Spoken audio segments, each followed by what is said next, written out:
Good morning, riders. I am Dakota Kirshner, and today is Friday, March 12, 2021. We will start today with a story about the new Go Kids in our agricultural program at Cesar Rani High School. Let's go to Sophia, Derek, and Adriana for the scoop. Here at Cesar Rani High School, we maintain a very small herd of registered boar goats. Boar goats are used for meat across the United States and across the world.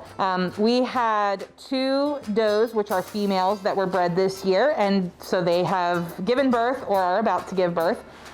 This weekend on Sunday, which was February 21st, we had Rose here, who had 3 triplets. So we had 2 little boys and a little girl born. We're just really excited. We weren't expecting 3. We thought we were gonna have 2, but we had 3, and they're super, super adorable.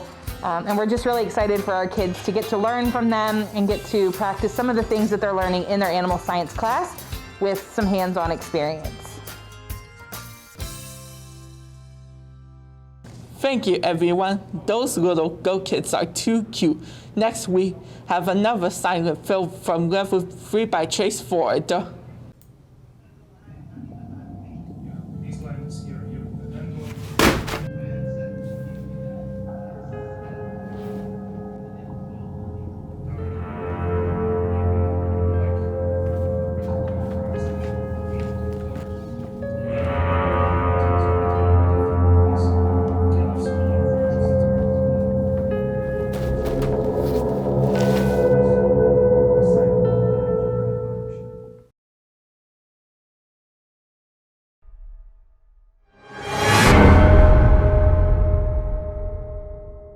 Thanks, Chase. I am going to think twice next time when something falls randomly.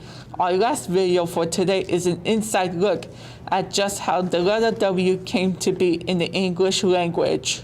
A, B, C, D, E, F, G, H, I, J, K, L, M, N, O, P, Q, R, S, T, U, V, W, W? You mean like W when it looks like a double V? Like, how did that get there?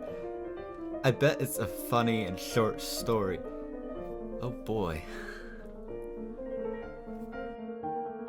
So W might be the most interesting letter in the alphabet, and not just because it looks exactly like the Wikipedia logo, but because it just might have the strangest history of any letter in the English alphabet.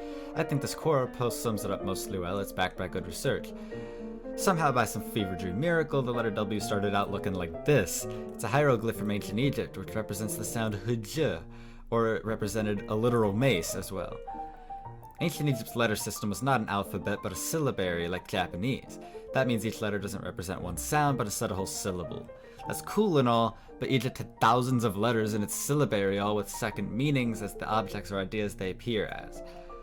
Eventually, Egyptians came to their senses and simplified their syllabary into what we know as the Proto-Sinaitic system. This one in particular is called wow, just like the mace from before, but half of it. And surprise, it made the W sound. For the Phoenicians, it was still too complicated, and I don't blame them. So they came up with this system based on the Proto-Sinaitic one after just a few more centuries. Look at this funky-looking W. This is how the W will look for the next few centuries, except for the fact that the Y shape became a V shape. Now that we've almost reached the modern Latin alphabet, but there's still some things missing. Most importantly, my good pal, letter W.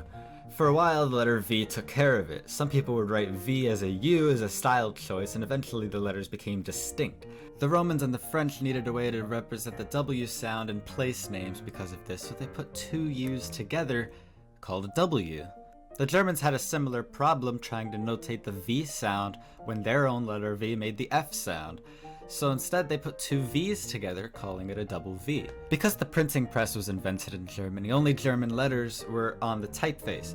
Because of that, printers couldn't use 2 U's in a row for the Latin system, so they substituted that with the German double V.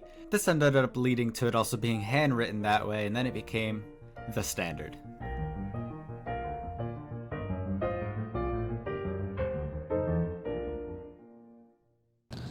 Thanks, Derek. I never knew W had so much history. That is all for this week, riders. Remember, this Monday and Tuesday are A-Days. Have a great weekend, and go Riders!